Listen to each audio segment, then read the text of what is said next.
이야기 한번 해볼까요? 바로? 네. 네. 네, 만나 뵙게 돼서 반갑습니다. 2022년 전국 산란계 농가 계란 안전성 확보 및 질병 교육에서 동물용 의약품 관리 제도 소개 및 올바른 사용 방법에 대해서 말씀드릴, 저는 농림축산검역본부 동물약품관리과에서 동물용 의약품 관련한 제도 업무를 담당하고 있는 김돈환 사무관이라고 합니다. 반갑습니다. 예, 제가 말씀드릴 내용은 동물용 의약품이라고 이야기하는 부분들은 지금 농가에서 실제 많이 사용들을 하고 계시고요. 근데 이제 동물용 의약품이라고 이야기하는 것들은 뭐 다 아시겠지만 실제 이제 질병에 동물들의 질병을 이제 치료를 하고 또 정상을 완화시키고 거기에 따라서 생산성을 높여서 농가의 이제 소득을 증대할 수 있는 그런 뭐 제품, 약품이라고 이렇게 생각을 많이 아시고 계십니다. 그러한 장점들이 있는 반면에 또 이제 특히 이제 항생제 같은 경우에는 사용을 많이 하게 되면 이게 이제 항생제에 따른 내성 문제, 그 내성균에 따라서 실제 인체에 많은 영향들을 미치는 그런 뭐 부득이한 단점들이 또 있는 것도 사실입니다. 그래서 뭐 제가 최종적으로 말씀을 드리겠지만 실제 이제 저희들이 안전성, 유효성 심사를 거쳐서 인허가를 하는 제품들을 올바르게 사용을 하시면 앞서 말씀드린 인체에 미치는 영향이라든가 그런 부분들이 그를 최소화해서 효과적으로 그리고 경제적으로 동물용 의약품을 사용을 하실 수 있지 않을까 해서 오늘 내용들을 좀 전반적으로 말씀을 드리겠습니다. 오늘 제가 말씀드릴 첫 번째 내용은 동물용 의약품 관련된 검역본부의 이제 일반적인 현황, 그리고 두 번째는 동물용 의약품의 허가 절차, 그리고 세 번째는 동물용 의약품의 허가가 되고 난 이후에 이제 관리 체계, 그리고 마지막으로 실제 이제 현장에서 동물용 의약품을 어떻게 사용을 잘 하시고 효과들을 얻으실 수 있을지 그런 부분에 대해서 좀 말씀을 드리고요. 그 중간에 이제 지금 정부에서 진행하고 있는 안전하게 동물용 의약품을 사용하실 수 있는 그런 이제 관리 제도라든가 이런 부분들을 간단하게 좀 말씀을 드리는 걸로 오늘 강의를 대신할까 합니다. 말씀드린 바와 같이 농림축산검역본부는 아시겠지만 예전에 국립수의과검역원, 그리고 국립식물검역원, 그리고 국립수산물품질검사원 이렇게 세 개 기관들이 2011년 6월 15일에 통합을 하면서 농림수산검역검사본부 이렇게 이제 조직이 됐습니다. 조직이 되었다가 2013년 3월에 정부 조직이 개편이 되면서 축산물, 수산물 관련한 위생 업무가 축산물은 식약처, 축산물, 수산물이 식약처로 이제 이관이 되면서 현재 이름인 농림축산검역본부로 조직의 기관의 명칭이 이렇게 진행이 됐고요. 지금 농림축산검역본부에서 하고 있는 6가지의 주요한 업무들을 또 말씀을 드리면 첫 번째는 농축산물 검역 관련 업무입니다. 검역이라고 이야기하는 건 이게 국경을 넘어서는 해외에서 전염병이 들어오거나 또는 해충이나 이런 부분들이 들어오는 것을 막아서 실제 이제 새로운 질병들이 를 차단할 수 있는 그런 이제 활동들을 검역이라고 이야기하고요. 요건 주로 이제 공항이나 항구에서 이제 벌어지는 일들입니다. 그래서 첫 번째 업무가 농축산물 검역 관련한 업무고요. 두 번째는 아시고 계시지만 고병원성 AI라든가 안 그러면 구제여 그리고 ASF 관련한 동물 질병에 대한 방역 업무, 또 예찰 조사 업무 이렇게 진행을 하고요. 또 이제 식물 관련한 업무들도 있습니다. 식물은 병해충 예찰 방제 업무, 그리고 제가 오늘 말씀드리는 동물용 의약품에 대한 관리 업무, 그리고 이쪽은 이제 연구부 쪽에서 수의화 또 식물 검역에 대한 연구 개발 업무, 그리고 마지막으로 동물 보호 요사이 좀 업무들이 많이 커지고 있습니다. 동물 보호나 복지 업무 이렇게 해서 크게 이제 6가지 업무를 좀 진행하고 있다고 말씀을 드리겠습니다. 그리고 조직도를 보시면은 전체 이제 저희들 농림축산검역본부장부터 시작해서 방역을 담당하는, 현장에서 방역을 담당하고 있는 10개 이제 가축질병방역센터, 요게 이제 동물질병관리부의 산하에 이제 소속이 되어 있고요. 그리고 동물질병관리부의 8개과, 그리고 식물검역부의 5개과, 그리고 연구부 쪽에 해서 이렇게 이제 구성이 되어 있고요.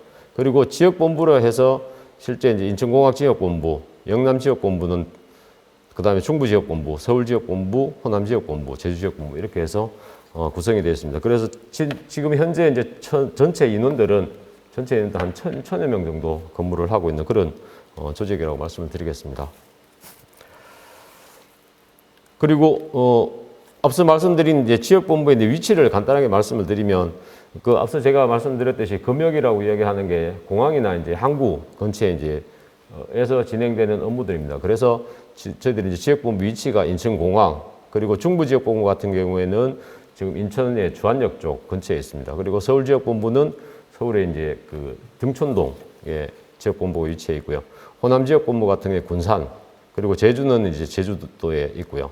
영남지역본부는 부산, 그리고 본부는 아시겠지만 경북 김천에 이렇게 위치가 되어 있습니다. 거기서 각 지역본부별 금역을 담당하는 사무소들, 그리고 아까 말씀드린 10개 이제 방역센터들이 서울, 그 다음에 용인, 여기 천안, 청주, 그 다음에 전주, 광주, 여기는 대구요. 대구고, 여기는 김해, 그리고 제주, 이렇게 해서 10개 방역센터가 구성이 돼서 질병 발생이나 이런 상황들이 발생을 했을 때 현장에 대한 점검, 지도 업무, 이런 업무들을 좀 진행하고 있다고 보시면 될 것 같습니다.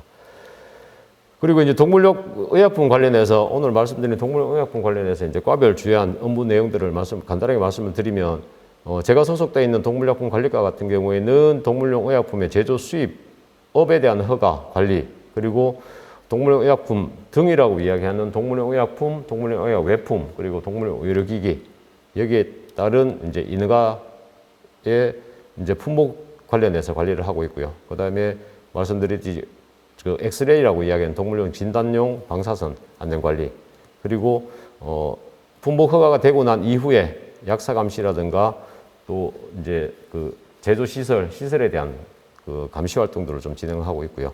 그리고 전체적으로 농림축산식품부와 더불어서 동물약품 산업 발전에 대한 지원 업무들을 좀 진행하고 있습니다.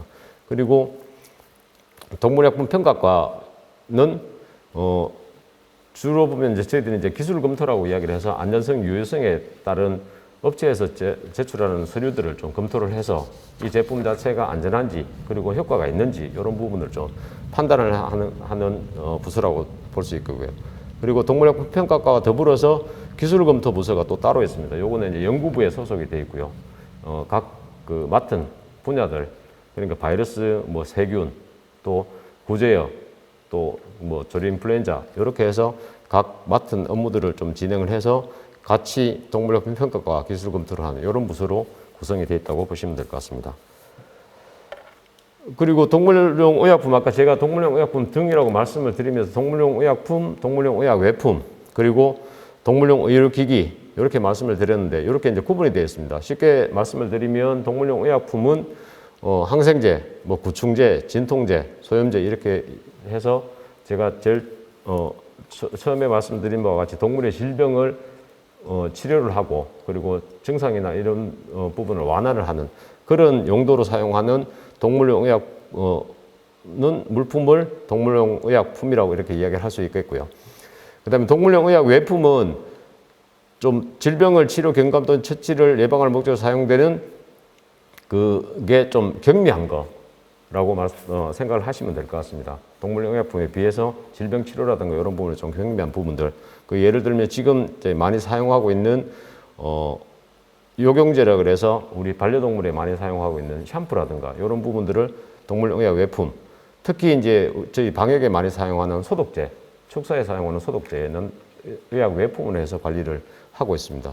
그리고 해충에 사용하는 구제제, 지금 나중에 말씀드리겠지만 닭 진드기에 사용하고 있는 그런 그 살충제 같은 경우에도 의약 외품으로 좀 관리를 하고 있다고 말씀을 드리고요. 의료기기는 의료기기는 말씀드렸듯이 제일 기본적으로 동물에게 사용되는 기구입니다. 기구, 기계, 그리고 장치 이런 부분들이고요. 요거는 동물병원에서 사용하고 있는 엑스레이라든가 방사선 관련해서 진단장치 이런 부분들을 의료기기로 해서 관리를 하고 있고요. 그렇게 이제 크게 구분을 하고 방사선 제지는 또 별도로 이렇게 관리를 해서 전체적인 그 동물용 의약품 등이라고 해서 관리를 하고 있다고 보시면 될 것 같습니다. 그리고 요거는 참고로 좀 보시면 될 것 같은데요. 지금 그 동물용 의약품뿐만이 아니라 저희들은 가축전염병 예방법, 방역 관련해서 가축전염병 예방법이나 그런 부분이 이제 그 모든 이제 국가의 업무들은 법을 중심으로 해서 이제 운영이 되고 있습니다. 되고 있고요. 기본적인 법 테두리 속에서 진행이 되고 있고요. 그래서 동물용 의약품 같은 경우에는 아직까지 동물용 의약품 별도의 법보다는 사람에게 같이 사용하는 약사법이라 그래서 약을 관리하는, 전체적인 약을 관리하는 법 아래에서 관리 운영이 되고 있고요. 근데 예를 들어서 이제 조류인플루엔자 방역 실시 요령 같이 이렇게 해서 고시라는 게 있습니다. 고시라고 이야기하는 건 뭐냐 하면은 법에서 정하는 구체적으로 실행해야 될 내용들을 고시의 형태, 법의 형태로, 이렇게 행동 지침 형태로 이렇게 묶어놓은 걸 고시라고 이야기를 합니다. 그래서 우리 농가분들이 관심을 가지고 보셔야 될 게 뭐냐면 그 고시에 대해서는 관심을 가지고 좀 보셔야 될 것 같습니다. 그게 법에서 이야기하고 있는 부분들을 구체적으로 이제 어떻게 행정기관에 집행을 할 것인지, 그리고 법의 그 대상이 되는 농가라든가 그런 부분들이 어떻게 이제 활동을 하거나 어떻게 준비를 해야 될지에 대한 내용들이 고시에 이제 다 포함이 되어 있습니다. 그래서 동물용 의약품 관련해서 저희들이 행정규칙이라고 이야기하는 3가지가 있습니다. 고시, 예규, 훈령인데, 고시는 앞서 말씀드린 바와 같이 실제 법의 당사자가 될 수 있는, 대상자가 될 수 있는 분들이 구체적으로 봐야 될 내용들이고요. 그리고 예규나 훈령 같은 경우에는 실제 행정기관에서 하는 내용들입니다. 예규는 행정기관이 행정사무를 통일을 기하기 위해서 어떤 형태의 규정을 만들어서 진행을 하는 거기 때문에 요거에 대해서는 뭐 크게 신경을 안 쓰셔도 될 것 같고요.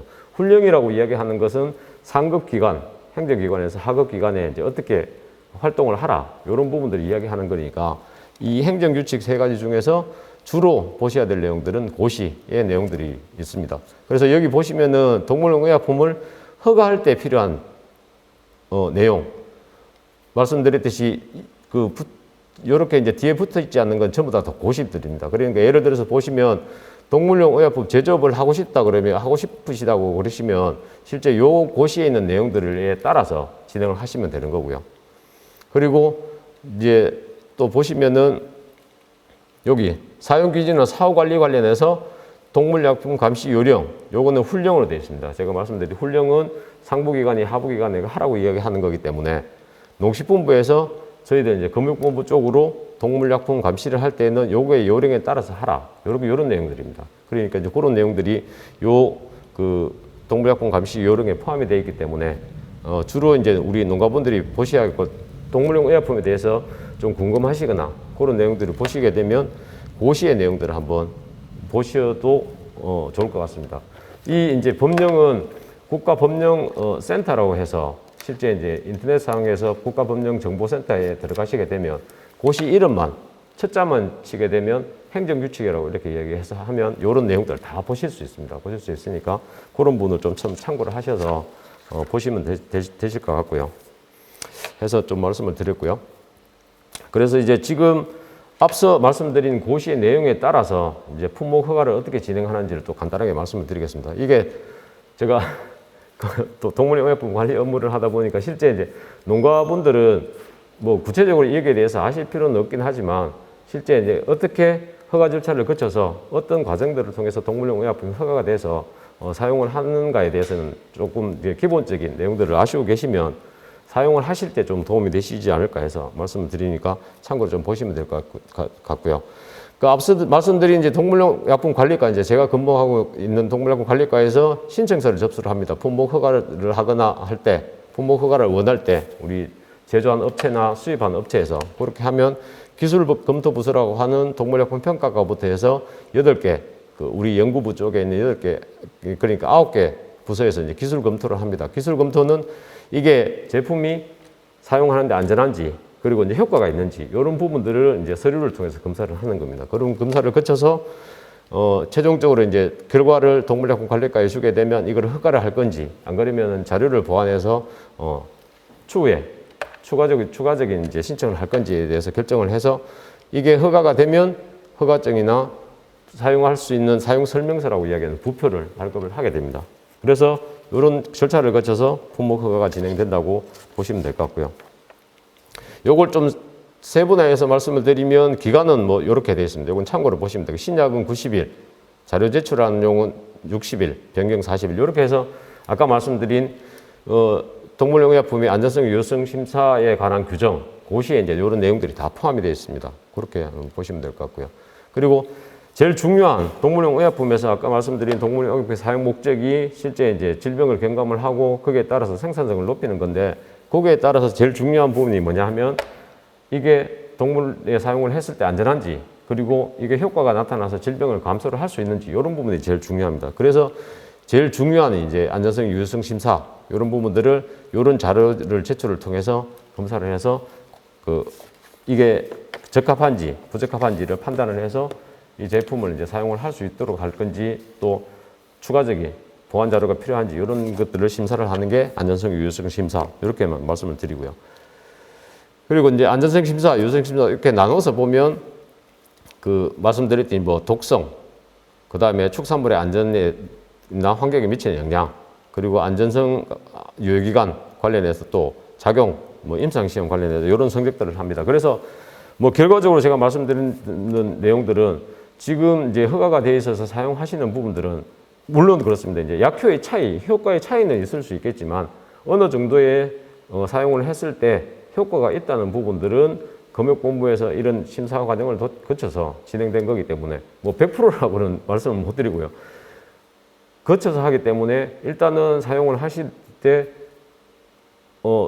적재적소에 질병이라든가 그러면 뭐 생산성 향상을 위해서 사용을 하시는데 도움이 될 수 있도록 저희들이 이제 동물의약품을 관리하고 있다는 말씀을 드리고요. 근데 단 중요한 거는 나중에 말씀드렸겠지만 정확한 용법 용량이라 그래서 거기에 따라서 사용을 하시고요. 그리고 뭐 소독제도 따로 말씀을 드리겠지만 소독제도 제대로 효과를 얻기 위해서는 세척이라든가 뭐 앞서 우리 강사분이 말씀을 하셨지만 세척이라든가 이런 부분에 이제 기본적인 절차를 거쳐서 사용을 하시게 되면 효과가 있다는 말씀을 드리겠습니다.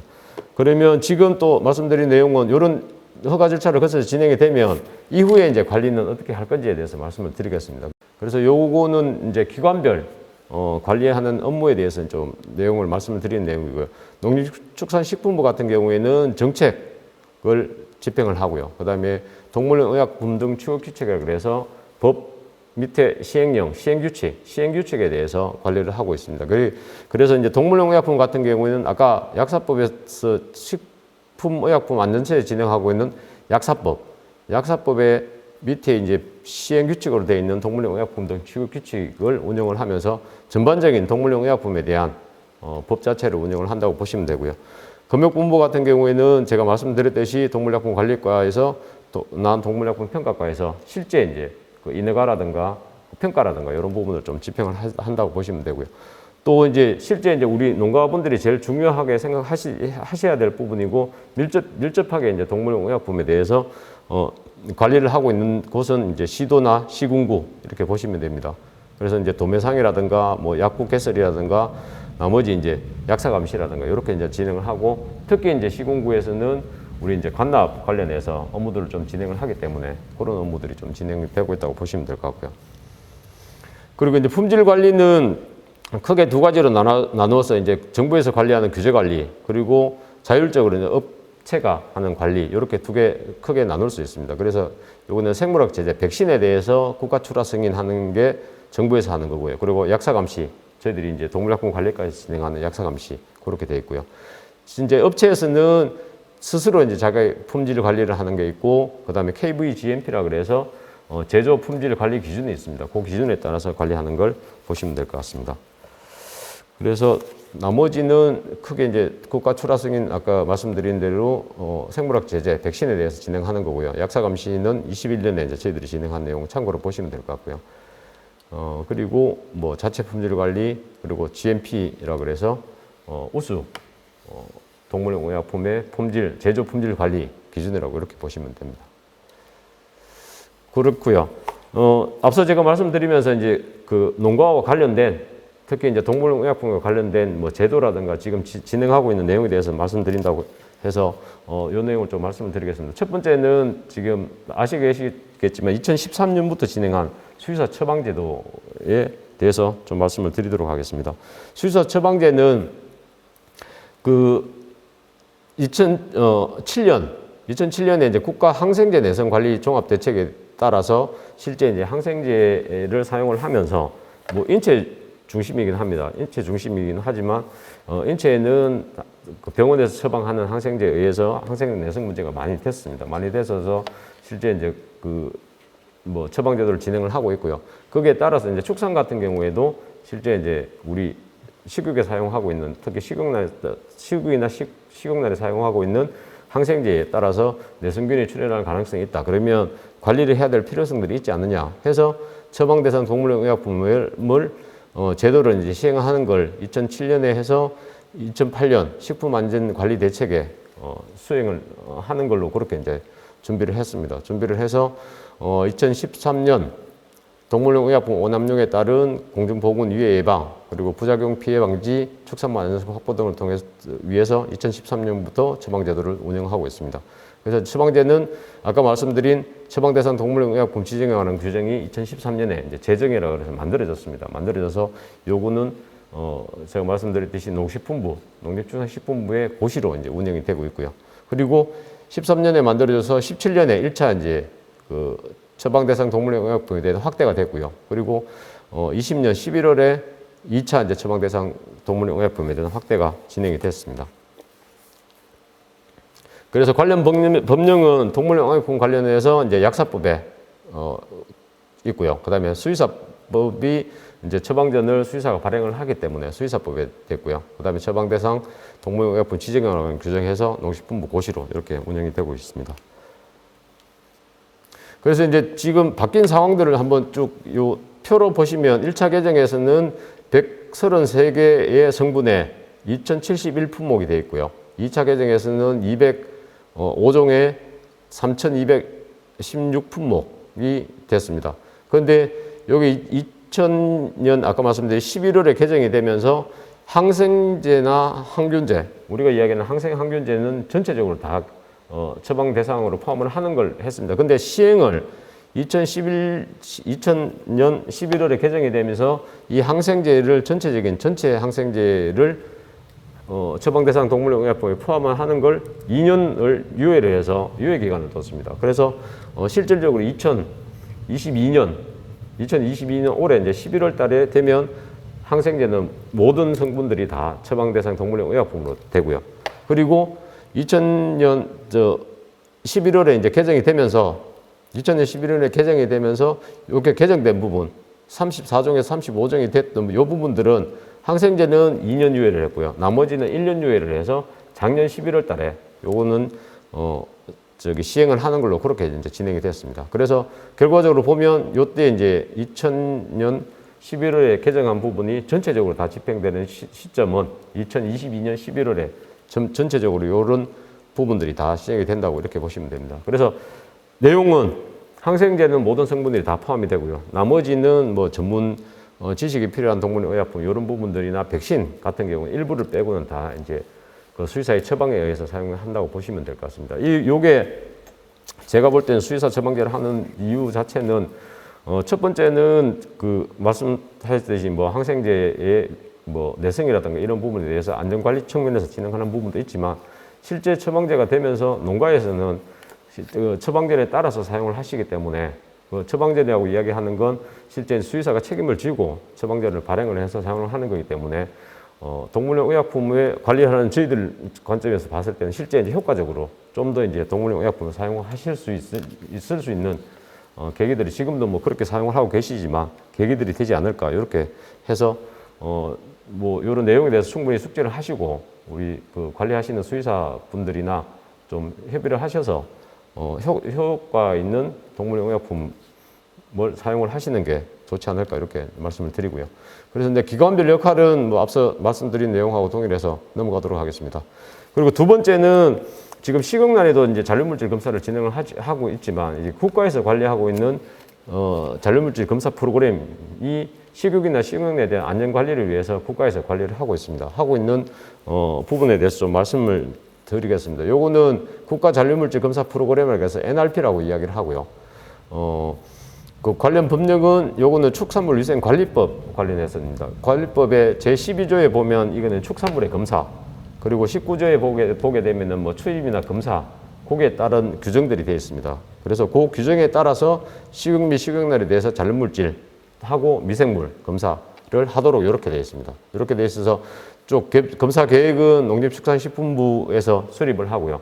농림축산식품부에서 요 강의를 좀 준비를 아마 주관을 하고 있는 농축산물 위생품질관리팀에서 전체적인 국가 잔류물질 검사 프로그램 검사 계획을 수립을 합니다. 수립을 하고 검사를 실시를 하고요. 그리고 샘플은 축산물 시험 검사 기관이라고 그래서 아시고 계시는 우리 시도에 있는 그 동물위생 검역 시험소에서 우리 검사관들이 나가서 시를 채취를 하고 검사를 합니다. 검사를 하게 돼서 기준치를 초과를 해서 검출을 하게 되면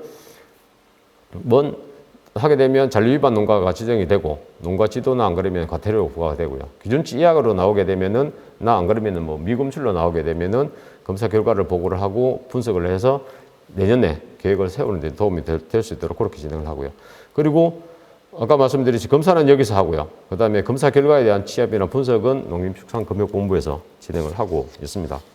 이런 형태로 좀 진행이 되고요. 구체적으로 보시면 검사의 방법 종류는 모니터링 검사, 규제 검사, 탐색 조사 이렇게 되어 있습니다. 이게 이름이 좀 어렵게 되어 있지만 모니터링 검사는 그냥 랜덤 검사라고 이렇게 보시면 돼요. 전체 이제 식육에 대해서 올해 몇 건을 할 거니까 이 몇 건을 도축장에서 어떻게 할 건가에 대해서는 사전에 이제 시도하고 협의를 해서 계획을 세워서 이렇게 검사를 도축장에 들어오는 식육에 대해서 검사를 하고 식육란에 대해서 검사를 하고 이렇게 이제 모니터링 검사고요.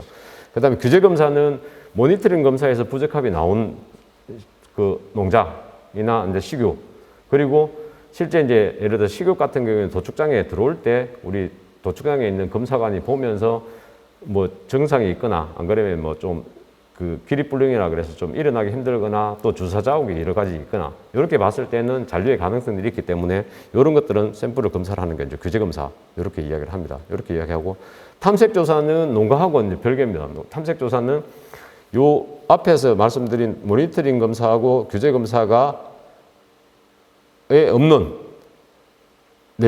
내용들을 한번 과연 이제 현장에 어떻게 되어 있는지를 검역본부에서 계획을 세워서 진행하는 검사, 이렇게 이제 보시면 될 것 같습니다. 그래서 뭐 간단하게 보시면은 모니터링 검사는 작년에 식용량 같은 경우에는 9,033건을 해서 그다음에 0.19% 위반이 났고요. 그리고 이제 정성 검사, 정량 검사 이렇게 나누는데 좀 복잡하니까 정성 검사는 간단하게 키트를 가지고 하는 검사, 정량 검사는 이제 우리 실험실에서 검사하는 검사, 이렇게 좀 나누시면 되고요. 그렇게 해서 검사를 진행을 하고요. 예를 들어 식욕 같은 경우에는 위반율이 이제 뭐 크게 차이가 나지 않습니다. 크게 차이가 나지 않고 소에서는 0.05% 정도, 그리고 돼지에서는 0.09% 해서 평균 보면 한 0.07, 0.06 요 정도 이제 퍼센트로 해서 뭐 제가 축산물 위생 업무도 진행을 했지만 실제 이제 관리 자체는 지금까지는 뭐 잘 되고 있다고 이렇게 볼 수 있겠습니다. 참고로 보시면 될 것 같고요. 그리고 이제 뭐 직접 검사의 대상이 되시는 산란계 농가 이제 계룡 살충제 검사는 뭐 아시겠지만 2017년 그 뭐 살충제 사건 때문에 좀 진행을 해서 산란계 농장에 대해서 전수 검사를 진행하고 또 앞서 이제 우리 강사님 말씀하셨듯이 닭 진드기 관련해서 방제 사업 그런 내용에 대해서 좀 어떻게 진행이 되는지를 확인을 하기 위해서 검사를 진행을 합니다. 그런데 이제 이 검사가 17년부터 진행이 되었었는데 부적합 농가는 17년에 78호, 18년에는 9농가, 그 다음에 19년에는 2농가, 20년에는 1농가, 작년에는 위반하신 농가들이 하나도 없었습니다. 그래서 그렇지만 이게 이제 검사가 이제 연례 진행하는 거기 때문에 계획에 따르면은 1월, 4월 달에는 신규 농가, 5에서 8월 달에는 하절기에 이제 집중 검사 진행하고요. 요거 이제 유통 부분에 대해서는 또 시각처에서 8월에서 10월 달 진행하고 11월, 12월에 마지막 남아있는 농가에 대해서 검사를 하는 걸로 그렇게 이제 진행을 하고요. 살충제에 대한 성분의 검사는 34종, 작년하고 동일하게 이렇게 검사를 하는 걸로 검사 계획이 되어 있습니다. 그리고요, 앞서 제가 이제 그 볼 때는 우리 그 축산과학원의 그 가금연구소에서 우리 유하선 박사님이 말씀을 하셨는데 닭 진드기 구제제 그때 말씀을 하실 때는 아마 20종 이렇게 이제 말씀을 하셨을 거예요. 근데 제가 저희들이 이제 2022년 4월 기준 했을 때에는 진드기 구제제가 허가돼서 사용하실 수 있는 게 19종입니다. 여기에 이제 아까 20종에서 11번에 보게 되면 제품 이름이 와구프리 옐로우라 그래서 제품이 있습니다. 근데 요게 이제 올해 3월 말에 클로로피리포스 그 농약 성분을 이제 사용을 제한을 했습니다.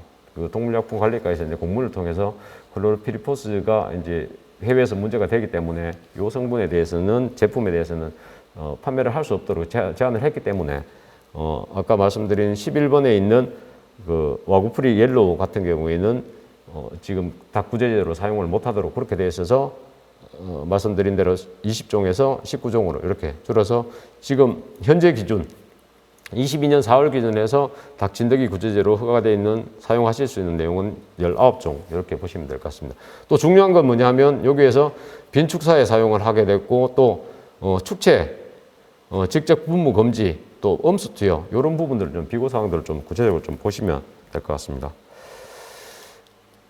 그리고요 지금 요새 좀 이야기가 많이 되고 있는 PLS 관련한 내용들 좀 간단하게 말씀을 드리겠습니다.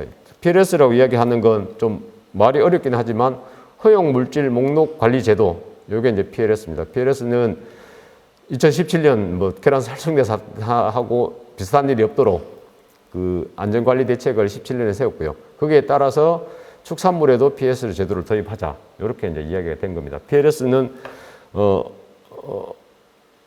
정확한 이제 정의, 그 공식적으로 사용하는 정의는 뭐냐면 잔류 허용 기준이 설정된 동물용 의약품 농약 고성분 이외에는 일률 기준 0.01mg의 킬로그램당 0.01mg의 기준으로 관리를 하는 제도. 요게 이제 PLS 제도입니다. 해서 요 내용은 이제 지금 아까 말씀드린 농축산물 그 위생품질 관리팀에서 홍보 영상을 좀 준비를 해서 보여드리도록 하겠습니다. 요게 이제 한 7분 정도 시간이고요. 그 축산물 PLS 제도 이해라고 해서 우리 저기 보셔서 아시겠지만 개그맨 정성화 씨와 개그맨 안소미 씨가 나와서 축산물 PLS 제도에 대해서 설명하는 자료입니다. 함께 보시도록 하겠습니다.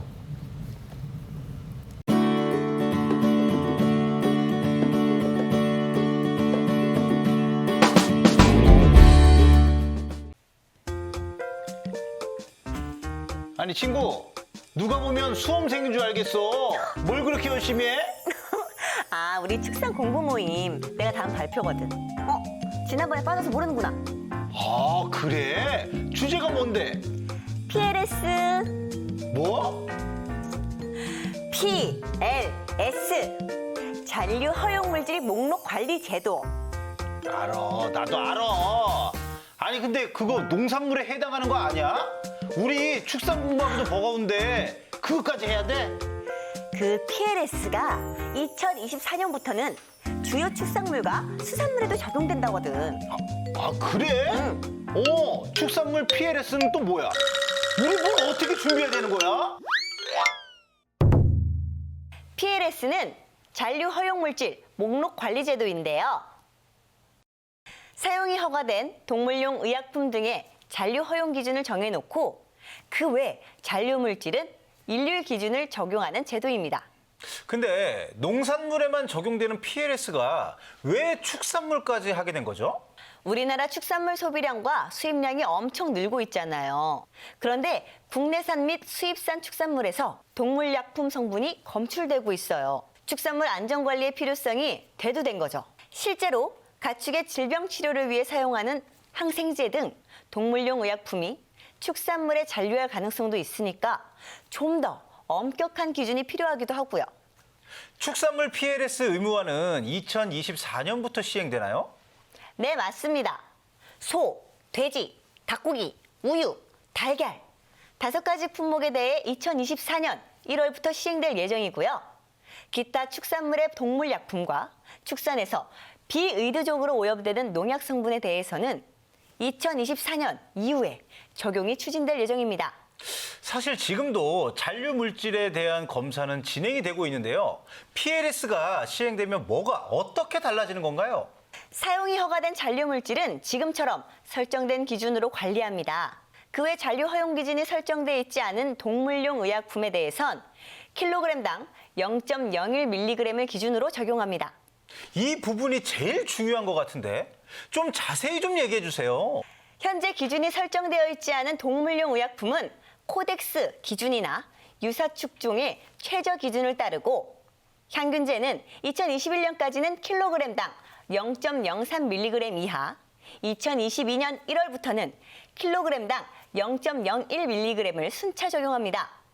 그 다음 여기에 속하지 않는 물질은 불검출을 적용했습니다.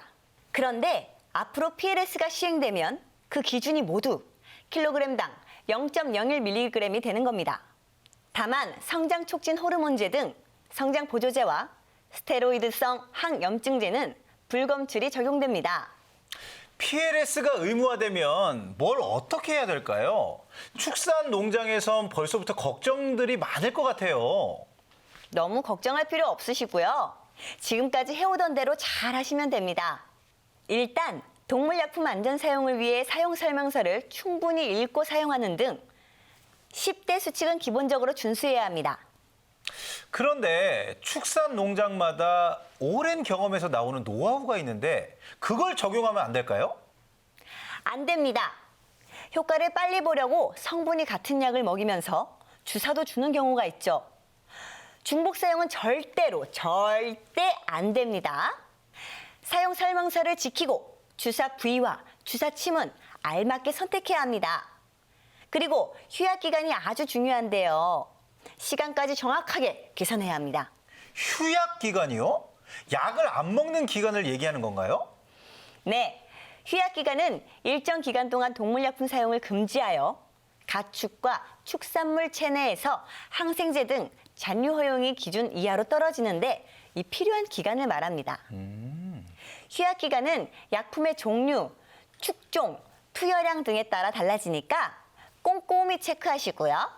그럼 휴약 기간을 계산하는 게 정말 중요하겠네요. 만약 사용 설명서에 돼지의 휴약 기간이 5일로 표시되어 있다면 어떻게 계산해야 되죠?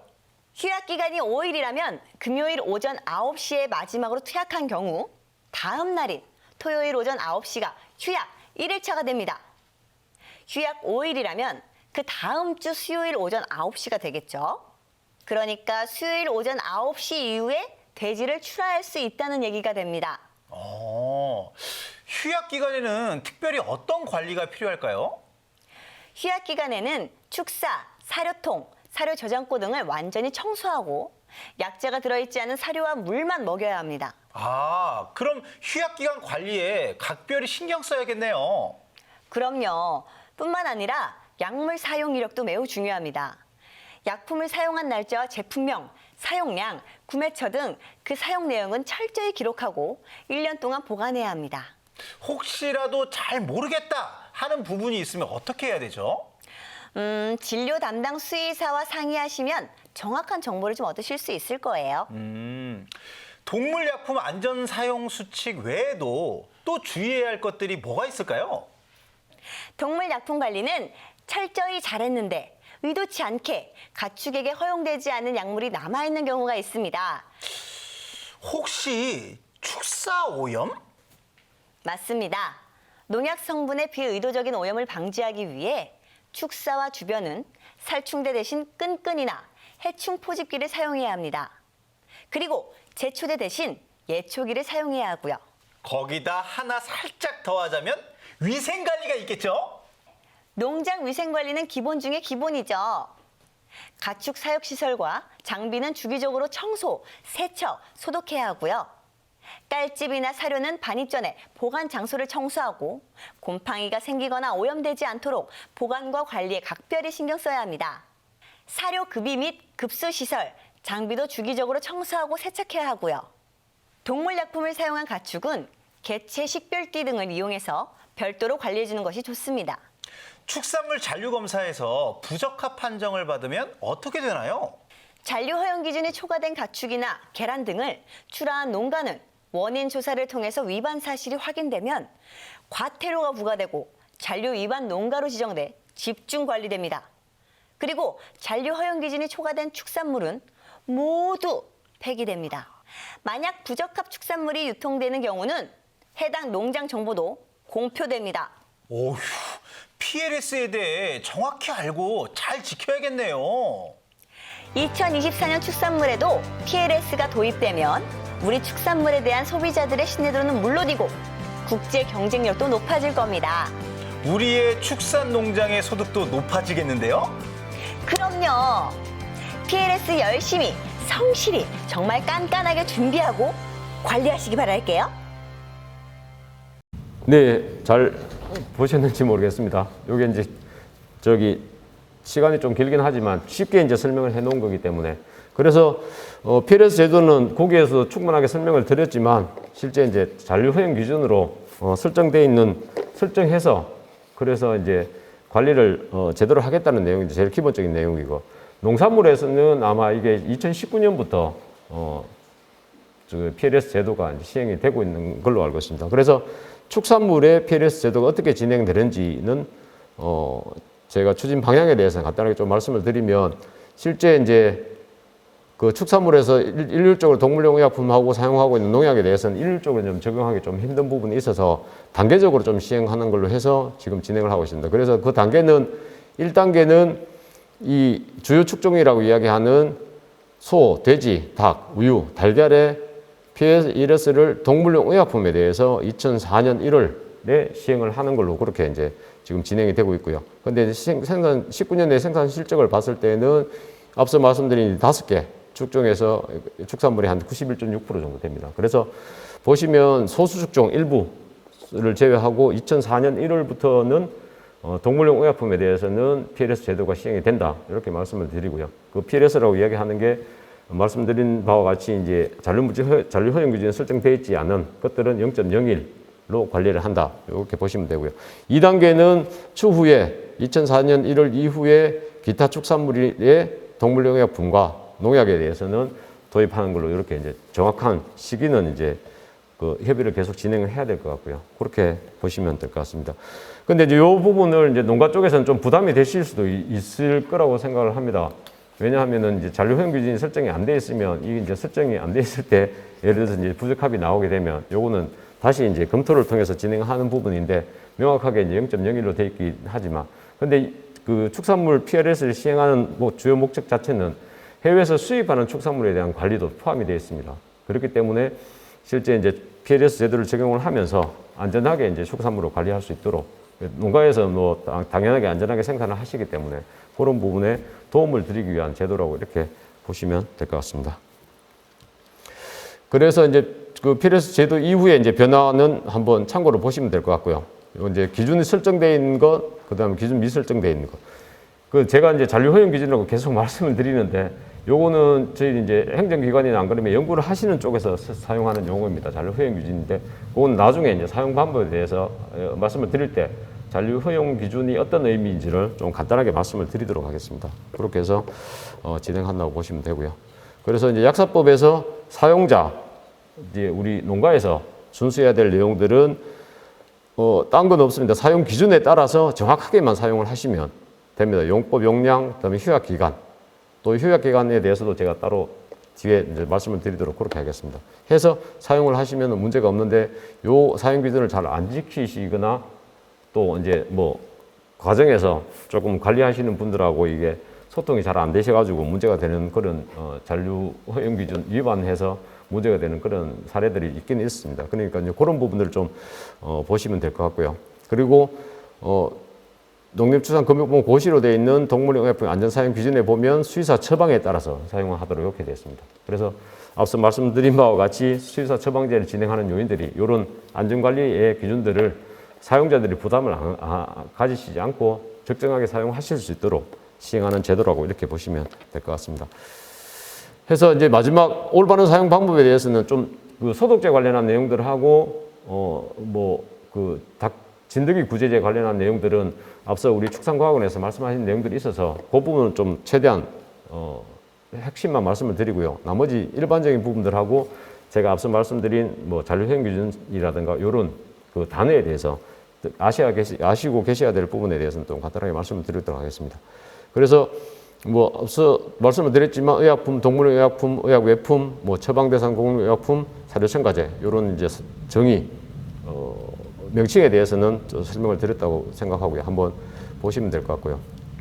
두 번째는 의약품의 일반적인 제재에서 이제 구분은 어디에 작용하는지에 따라서 이렇게 꼭 구분을 해놨습니다. 그래서 이 뭐 뇌 쪽에 이제 신경 쪽에 작용하는 신경계, 그 다음에 수단기 있는 심장이나 안 그러면 뭐 혈관, 또 뭐 신장 이쪽에 이제 작용하는 걸 순환계라고 보면 되고요. 호흡기는 저 호흡기 쪽, 우리 호흡기 질병 관련해서, 소화기는 설사라든가 그러면 소화기 쪽에 그런 형태로 해서 약의 이제 구분을 이렇게 진행을 해놨습니다.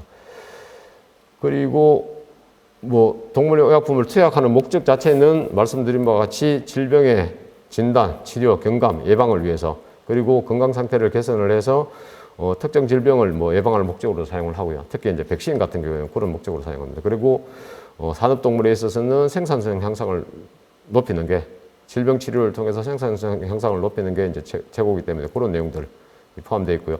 지금은 또 이제 우리 외부 환경이나 안 그러면은 비오조적 오염이나 이런 부분에 대한 부분들이 있기 때문에, 특히 이제 우리 환경 문제, 분뇨라든가 이런 부분의 문제들이 있기 때문에 환경 개선을 위해서 동물용 의약품, 뭐 특히 이제 동물용 의약품 외품을 사용하는 그런 목적을 가지고 사용하는 사례들이 좀 많이 있습니다. 그렇게 보시면 될 것 같고요. 투여 경로는 특히 이제 산란계 같은 경우에는 뭐 사용을, 제가 알기로는 투여 경로에 나오는 걸 거의 다 사용하는 걸로 알고 있습니다. 그래서 이제 음수로 투여하는 거, 그 다음에 근육주사, 뭐 피하주사 하는 걸로 알고 있고요. 그런 형태로 해서 각 그 투여 방법에 따라서 차이들이 또 있습니다. 차이들이 있어서 이런 부분들도 한번 시간 되실 때 한번 보시면 좀 도움이 되실 것 같고요. 그리고 약물은 또 여러 가지 많이 섞어서, 뭐 다 아시겠지만 여러 가지 많이 섞어서 사용한다고 해서 효과가 좋은 것도 있고요. 효과가 반감이 돼서 이제 기량작용이라 그래서 효과가 떨어지는 것도 있습니다. 그런 부분들은 제가 동물용 의약품을 관리하는 관점에서 보게 되면 실제 저희들이 이제 사용 설명서라 그래서 거기에 기량작용, 뭐 상승작용 그런 내용들이 다 있습니다. 그러니까 뭐 최종에 제가 말씀드리려고 그랬는데, 동물용 의약품을 사용을 하시게 되면 제품이 오게 되면 그 안에 사용 설명서가 있습니다. 인체약 사용한 것도 똑같지만 사용 설명서를 한번 꼼꼼하게 읽어보시고, 특히 이제 주의사항, 그리고 이제 효능 효과, 그리고 이제 특히 이 약품을 사용했을 때 나타날 수 있는 부작용, 이런 부분에 대해서는 한번 읽어보시고 그 부분을 최대한 좀 관리를 해주시는 게 좀 나을 것 같고요. 그래서 작용은 영양소하고 상호작용하는 것도 있고요. 다른 질환과 상호작용이 있는 것도 있습니다. 그래서 말씀드리지 약물 사용을 할 때는 중복작용이나 혼합작용을 해서 1+1이 2가 되는 경우도 있고요. 1+1이 3 이상이 되는 경우도 있습니다. 그건 이제 상승작용이라고 이렇게 이야기를 하는데 그런 부분들이 있으니까. 그리고 기량작용 같은 경우는 1+1이 제로보다 더 마이너스가 될 수 있는 상황들도 있습니다. 그러니까 그런 부분들은 좀 확인을 하시고 사용하시면 될 것 같고요. 그리고 앞서 말씀드린 휴약기간하고 잔류효행 기준은, 휴약기간은 이게 식육난에 약효가 남아있는 그 약효가 몸에서 없어지는, 식육이나 안 그러면 식육난에서 없어지는 기간이 이만큼 필요하기 때문에 그 시기에는 출하하기 전에 사용을 하지 말라고 하는 그런 기간이 휴약기간입니다. 그래서 일정 기간 동안에 약제를 사용하지 않는 기간, 이렇게 하고요. 특히 이제 잔류효행 기준이라고 이야기하는 건, 잔류가 되더라도 약품이든 뭐 농약이든 잔류가 되더라도 이게 인체에 유해하지 않을 정도의 수준. 여기서 그래프로 보시면 투여를 하게 되면 이렇게 올라갔다가 최대 피크 올라갔다가 이렇게 떨어집니다. 이렇게 떨어지는데 잔류효행 기준이 여기 설정이 되어 있으면 요 밑에는 검출이 되더라도 인체에 미치는 영향들이 적기 때문에 안 되면 좋긴 하겠지만 이 정도 수준은 허용을 하는 기준이라고 이렇게 이야기합니다. 그래서 잔류효행 기준을 여기 적혀 있지만 MRL이라고 이렇게 이야기합니다. 이거는 맥시멈, 최대 잔류효행 기준이라고 이렇게 보시면 됩니다. 그러니까 요 수준이, 여기 표시되는 요 수준이 이제 최대로 잔류가 허용이 될 수 있는 기준, 이 밑으로는 상관이 없다는 그런 기준이라고 보시면 되고요. 이게 이제 왜 중요하냐 하면은, 실제 약품에서는 어떻게 이제 식육이나 식육난에 잔류효행 기준을 설정을 하냐 하면, 그 독성이나 안 그러면은 안전성 관련한 검사를 합니다. 검사를 해서 식육에는 예를 들어서 사람이 섭취하는 하루에 1일 섭취량 기준으로 해서 과연 이만큼 사용을 했을 때 이게 사람이 어느 만큼 수치를 했을 때 몸 안에 얼마큼 남아있는지를 계산을 합니다. 계산을 해서 그 기준 자체가 여기 있는 이 시점에 오는 거에 대해서 숫자를 정하고요. 이게 이제 0.01, 뭐 아까 우리 PLS 할 때 0.01 mg, 킬로그램당 0.01 mg이 남아있으면 이게 이제 최대 잔류 허용 기준 이하는 상관이 없다, 허용 가능하다. 이렇게 이제 이야기를 하는 게 요게고요. 이 잔류 허용 기준이 설정이 되면 성분에 따라서는 그러면 역으로 계산을 해서 가축에 사용을 했을 때, 동물에 사용을 했을 때 어느 정도의 사용하는 기간 자체를 줄일 건지에 대해서는 휴약기간 설정을 이렇게 합니다. 그래서 기관으로 봤을 때는 잔류효용기준 설정에 대한 책임은 식품의약품안전처에 있습니다. 이 잔류효용기준 설정이 되면 여기에 따라서 동물용의약품 제품에 대해서 휴약기간은 농림축산금융본부에서 설정을 합니다. 그래서 제품을 이제 허가를 할 때 휴약기간은 뭐 10일, 그 다음에 15일, 30일 이렇게 해서 이제 휴약기간을 설정을 해서 제품을 허가한다고 이렇게 보시면 될 것 같습니다. 그래서 이제 지금 말씀드린 내용이 안전사용 기준도 중요하고요. 두 번째는 사용설명서. 이 내용이 앞서 말씀드렸지만 제일 중요합니다. 사용설명서에는 제품명이 들어가고요. 그 다음에 원료약품에 또 원료약품이 어느 분량만큼 들어가 있는지 이렇게 되어 있고요. 또 이 제품을 어떤 효능에 어떤 효과를 보고 사용을 하는지에 대해 되어 있습니다. 그래서 양리작용에 따라서 효능 효과가 되어 있고요. 예를 들면 뭐 호흡기, 송아지 호흡기, 송아지 설사에 대한 처치, 또 뭐 급성 뭐 호흡기 질병 뭐 이렇게 되어 있고요. 그다음에 뭐 예를 들어서 백신 같은 경우에는 뭐 저기 우리 산란계에 사용하는 ND라든가 IB라든가 그에 대한 예방 효과 뭐 이렇게 되어 있습니다. 이렇게 돼서 적용 대상 그리고 축종, 성별 그리고 또 몇 주령에 이제 접종을 해야 되는지, 몇 주령부터 몇 주령까지 접종을 해야 되는지, 그런 내용들이 다 여기에 표시가 되어 있습니다. 표시가 되어 있으니까 그런 내용들을 보시고요. 그 다음에 용법 용량은 얼만큼 사용을 해야 되는지, 예를 들어서 이제 1주령에 사용을 하게 되면 뭐 2ml를 사용을 할 건지, 안 그러면 5ml를 사용할 건지, 그런 내용들이 다 표시가 되어 있고요. 그리고 사용 방법, 아까 말씀드린 음수로 할 건지, 뭐 근육주사로 할 건지, 피하주사로 할 건지, 이런 내용들도 기재가 되어 있습니다. 그리고 구체적으로 또 사용하는 백신을 하게 되면 뭐 5주령부터 10주령 사이에 1차 뭐 이렇게 해서 표시가 되어 있고요. 그래서 이제 그런 부분들이 여기에 표시가 됐다고 보시면 되고요. 그 다음에 요거는 이제 관리를 하실 때 저장 방법, 그 다음에 유효기간이나 사용기간. 유효기간은 생물학제재, 백신과 항생물질에 대해서는 유효기간이 되어 있습니다. 그리고 사용기간은 그 외의 제재, 예를 들어서 뭐 소염제라든가 이런 부분들은 사용기간으로 해서 표시가 되어 있고요. 보관 방법은 밀폐 용기로 되어 있고, 뭐 기밀 용기 이렇게 되어 있고, 보관 온도, 상온, 그다음에 뭐 안 그러면 냉장 보관 이렇게 해서 표시가 되어 있습니다. 그리고 제일 중요한 건 제일 마지막에 뭐 다 보셔야 되면 제일 마지막에 뭐냐면 주의사항. 말씀드린 휴약기간이나 사용시 준수사항. 아까 말씀드렸듯이 기량작용이 있고 다른 약물하고 사용을 했을 때에는 그 효과가 뭐 감소를 하거나 안 그러면은 아나필락시스라 그래서 쇼크 형태의 이제 부작용이 나타날 수 있다. 이런 내용들이 있습니다. 그러면 뭐 에피네프린을 사용을 하라. 이렇게 해서 다 적어놨기 때문에 그런 방법에 따라서 사용을 하시면 저희들이 이제 안전성 유효성 절차를 거쳐서 허가를 한 품목에 대해서는 적정하게 좀 사용하실 수 있지 않을까 이렇게 생각을 합니다.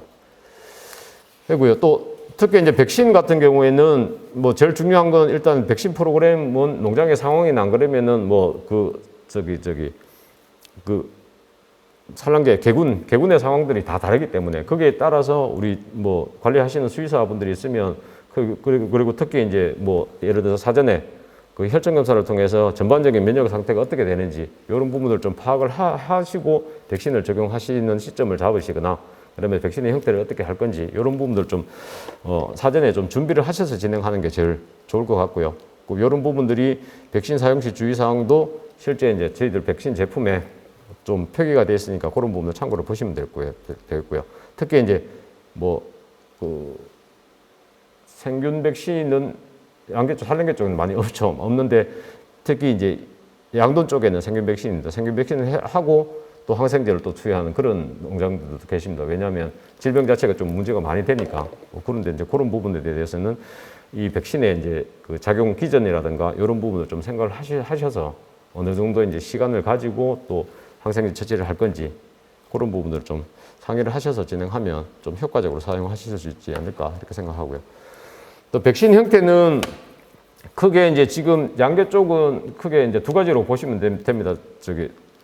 이 불활화 백신, 사균 사독 백신하고 뭐 약독화 백신이나 생균 백신 이렇게 보시면 되고요. 이렇게 보시면 되는데 이 내용들을 한번 쭉 보시면 될 것 같습니다. 불활화는 백신 균 자체나 바이러스 자체를 죽여서 이제 만든 백신이고요.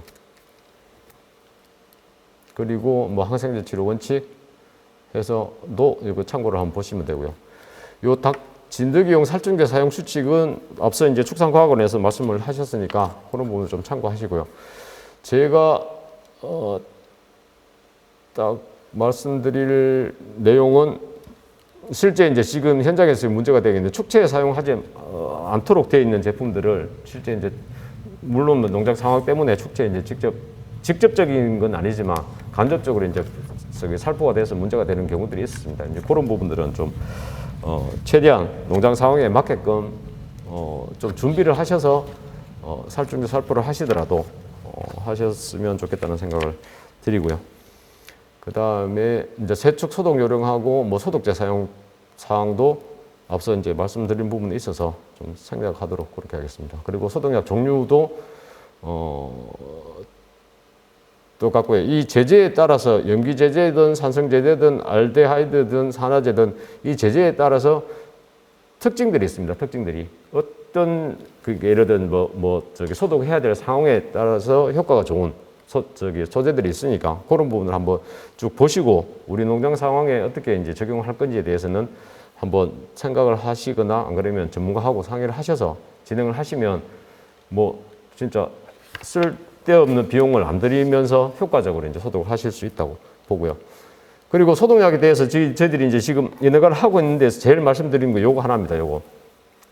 희석 배수에 대해서 실제 이제 저희들이 그 농장에 예전에 이제 우리 AI나 안 그러면은 구조역에 문제가 돼서 소독제 검사를 하게 되면 실제 사용량 희석 배수보다 엄청나게 높게 사용을 하십니다. 물론 이제 저희들이 추천을 드릴 때는 여기 권장 희석 배수에서 최저 배수 45배 같으면 45배로 이제 뭐 45배, 50배, 40배, 45배 이렇게 이제 40배로 이제 소독을 하라고 뭐 세균에 따라서 바이러스 따라 차이가 있긴 하지만 특히 이제 바이러스에서는 150배, 200배, 245배 이렇게 돼 있어서 최대한 최저 그 용량으로 이제 사용을 하라고 좀 말씀을 드리긴 하지만 농장에서 사용하실 때는 이것보다 훨씬 더 사용을 하십니다. 그러면 뭐 효과는 크게 차이가 없음에도 불구하고 비용은 엄청나게 많이 들어가고요. 또 이제 그렇게 사용하시게 되면 우리 그 사용을 하실 때 독성들이 있기 때문에 소독제에 따르는 인체에 미치는 독성들이나 이런 부분들이 좀 영향이 있을 수 있기 때문에 저희들이 이제 인허가를 하는 입장에서는 이 희석 배수를 최대한 지키셔가지고 소독을 하실 때 앞서 말씀드린 세척이나 안 그러면 건조랑 이런 부분들을 소독 절차들을 좀 정확하게 좀 지키시면 훨씬 좋은 제품을 효과 있게 사용을 하실 수 있지 않을까 이렇게 해서 좀 말씀을 드리고요.